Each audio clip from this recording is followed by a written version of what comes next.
Be doing a breakdown on how I made this animation, especially CAD mesh cleaning, texturing, and animation breakdown. Basically, are the R&D I do while working on a client project or personal project. I should mention that this isn't any step-by-step tutorial. This is a breakdown, so I will try to explain the key things which have been involved in completing this project, importing the CAD files, cleaning it, texturing it, and lighting, look dev, which is my favorite, and animation, and why explaining the theme, sketches, moodboard like that. The first thing we need to do is converting the CAD file into a usable 3D file within Blender or any other 3D software you might be using. It could be C4D, Maya, etc. So first, the clients usually send me the CAD files or the step files. I open them in CAD Assistant. CAD Assistant is one of the tools. Uh, I previously made a video about it, but for now, basically all you need to do is go to the location where the CAD file is located and import it. After importing, as you can see, this is how the CAD file looks. Uh, as you can see here, we have the properties like none, material, textures. I mostly don't touch any of this. I directly go and save the file and go to the whatever location you want to save and select whatever format. But I highly recommend using OBJ, which I will tell you why, and save it. And come to Blender, import OBJ, and that's how you basically import it. Importing CAD files as OBJ is really useful because with OBJ you would get all the materials which are consistent in the CAD file. If you are using something like trying to export it like FBX, STL, or GLB, like any other format, you wouldn't be getting all these materials. And yeah, most of the maybe most of the time CAD files may not have these textures, but if there are, it is really useful for us to separate the bars and texturing of the furrow. Let me show you how. Now I click on tab and go to edit mode. Now I will select one of the colors, which are the materials. And if I hit select, as you can see, now I can easily select this file.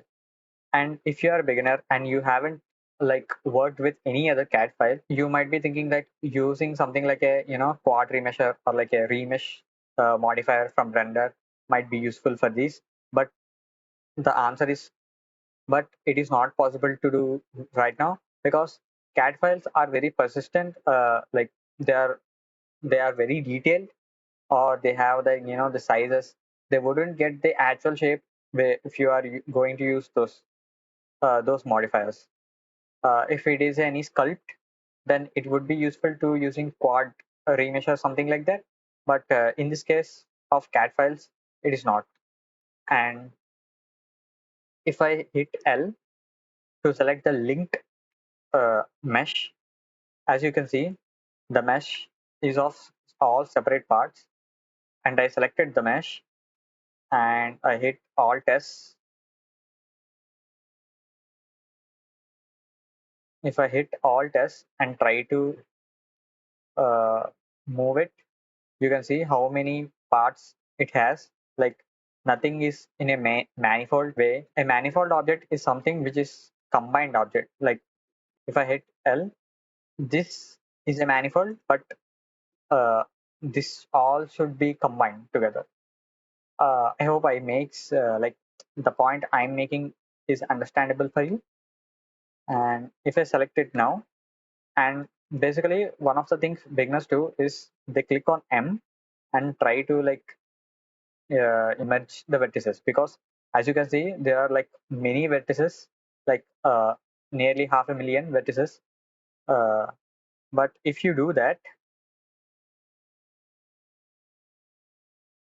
if you come to object mode, you could see you are getting a lot of shading issues, which is something we need to avoid.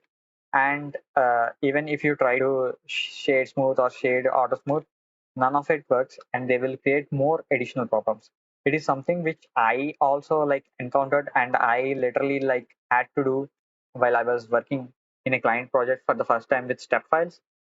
I had to like redo everything like more than 2 times, if I remember correctly. Yeah.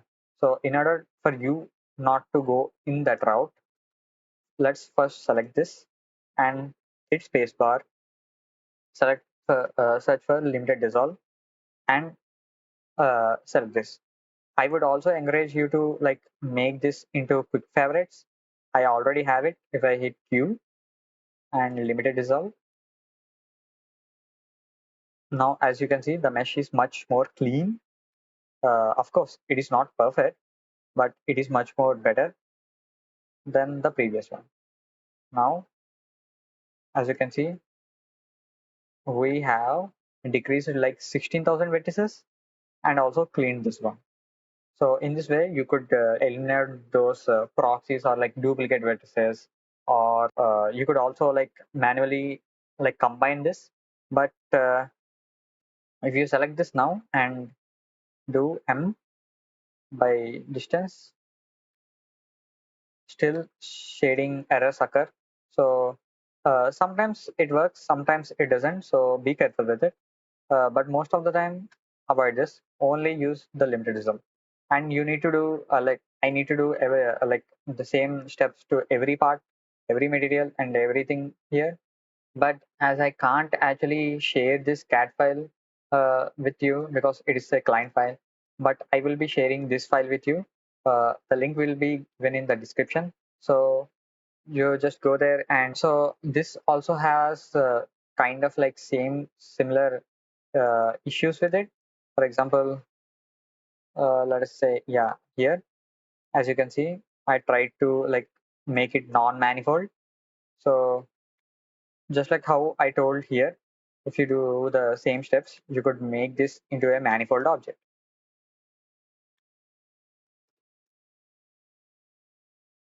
I will hide this now.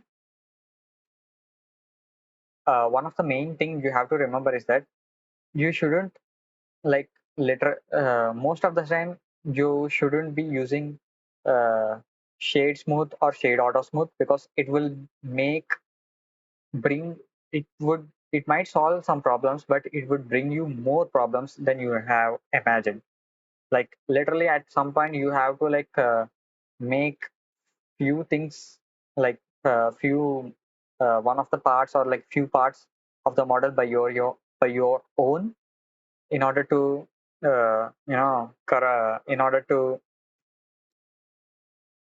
hide those shading issues. So I wouldn't recommend using shade smooth or shade auto smooth. I know we got used to it, and also even if you add subdivision modifier, it doesn't work. So I would highly recommend you to not to use it.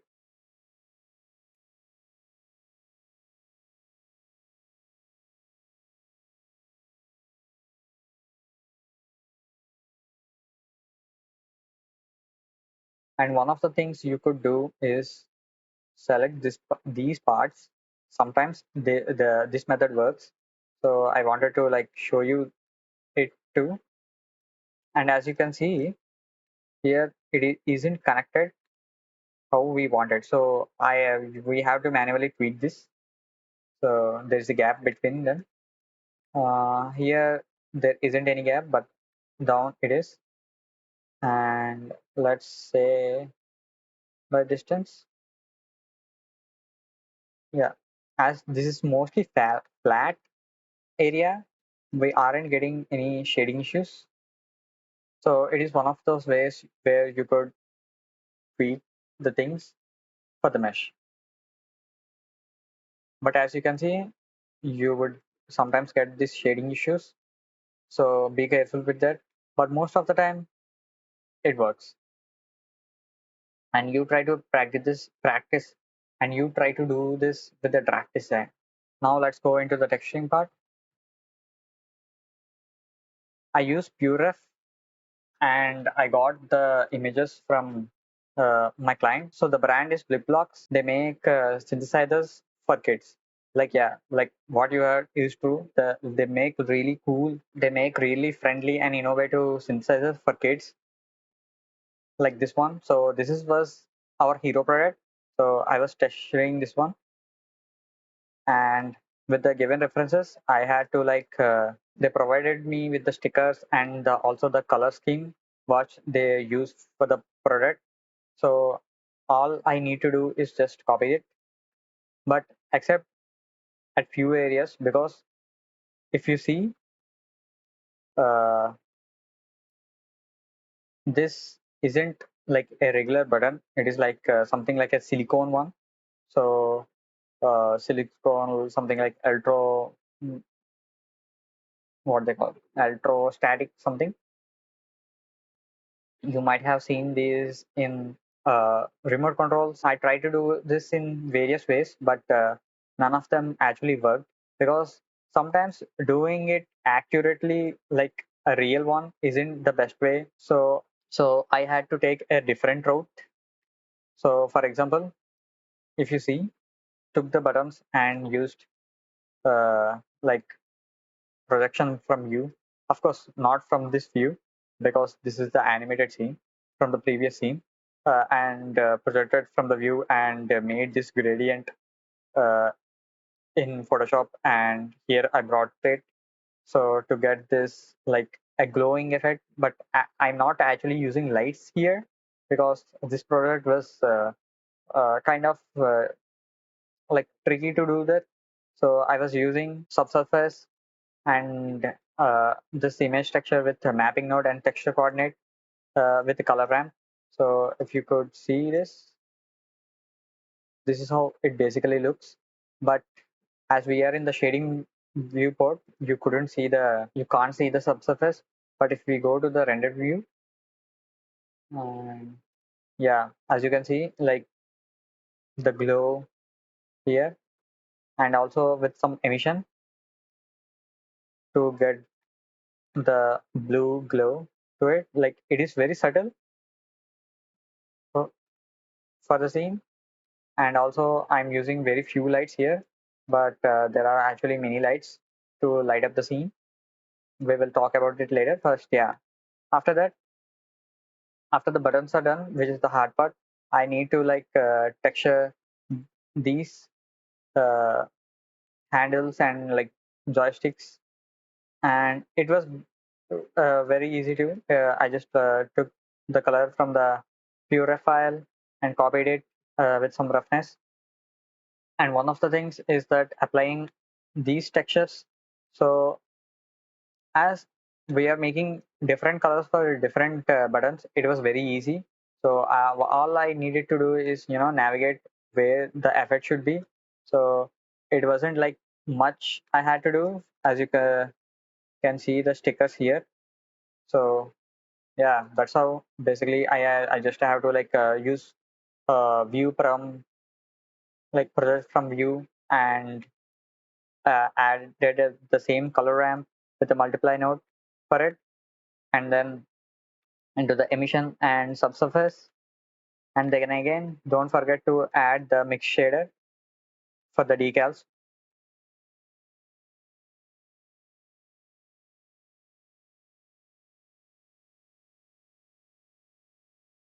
Something similar to what we have here for the Pantones colors, in order to make it as accurate as possible to the references.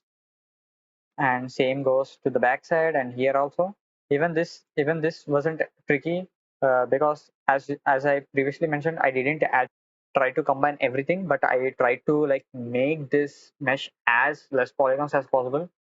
And in case you're trying to do something like a simulation or modify, like bend the object or the product, then I wouldn't recommend this method. But in other case, this method is very useful to you make the UVs. For example, as you can see here,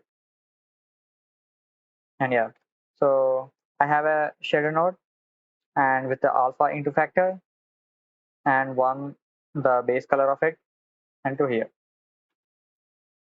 For making the renders, I also added a noise texture into the normal map. For the animation, I didn't, because as you might know, the it would the we may not see the noise. And before getting into the animation, I wanted to like how I go in order to do the animations. As you might have seen the sketches in my Behance page. So the thing is, we are making a kids synthesizer. So the target audience might be kids, but as this is for an ad animation, it shouldn't be looking just for like kids. It should be, it should create a feeling, it should create a feeling of feeling safe and good, and presenting something like for example, if you're a parent and if you're trying to present this to your kid, you should feel something like, yeah, I'm presenting something useful. The person who's gonna buy aren't the kids, so it would be parents. So you should follow the theme and color scheme of the brand, and also follow uh, like make it not like too much like cinematic or like that. We need to do this, have bright lights, or like it shouldn't be too cluttery. It should be simple and minimalistic. That was at the start. I wanted to, make something like cinematic, but it doesn't follow the actual brand theme they are following. As you can see in the website too, how pleasant it looks. Not like too cluttery, not like something too cinematic or drastic. Like it isn't like it isn't too much, which is minimal, and it is properly looking like something kid friendly. So I tried to look up into the internet for synthesizers and animations. All the synthesizers were like really good. For example, this one, and from it is a C4D tutorial, and I also looked upon the teenage engineering ones. Those all are good, but here they're either being too minimalistic or like kind of like cinematic. But we need to be in the middle of it. We need to make it something like bright. It shouldn't feel like too much is going on. So one of the things I decided is to follow the color scheme, and we need to add three of the products. But the first product should be the MyTrax one, which is the hero product. And also we need to have like the person who sees this should know, yeah, this is something music related. We could include, I was going to various things, like adding music emojis or like adding more music, something like that. But in the end, I felt that making waves is a better option than any of it. So, and also I saw this animation and tried to give this base for the main hero object. In that way, I came up with this. So a simple base with the product.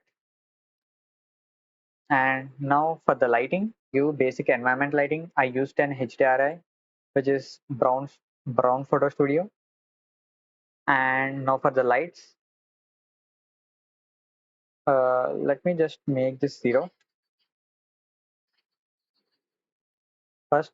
As you can see, now we are having the lights from the buttons, and then add this area light, which is kind of like a key light, but not fully key light. This is the main key light I was using, and one here to make a different shade. So I try to have as many lights as possible for this one, but trying to only show like different parts. For example, one I used to highlight this area, one I used to highlight this area, and one here. You are getting my point. And then a spotlight and a fill light, and then the backdrop and two area lights to make this more, bright as possible. So these were the scene, and now if we add, it still looks boring. Now if we add this, we will get the actual light. And one of the main things I need to talk about is this backdrop. In order to like bring the waves, I tried to like make a wave texture to this node, but it didn't work. So then I took this color from the product itself and made the roughness into one and didn't change any other things. Now one of the main things which now this is the main important light of the scene. I could have added any other scene lights to it, but these lights having one gradient as by following the color scheme, like pinkish, purplish, like that, and one blue or light sky blue kind of color. These really help to bring more diversity or like more playful feeling for the animation. And then uh, this is the main animation, and this light is the main reason why I am actually making this video, and how this is the only light which actually helped me to complete this animation. So as I told you, I wanted to add this wave. So instead of I try to do this with various lights, but spotlight is the best one. So so the basic color here is white, 550 power, zero fall off, like soft fall off, zero radius, and mouse max bounces to one. And the blend mode and the spot size are the important things you should remember. And also, if we go to the shading properties, and I linked it to the camera backdrop only. So only for this collection, the light will be falling on.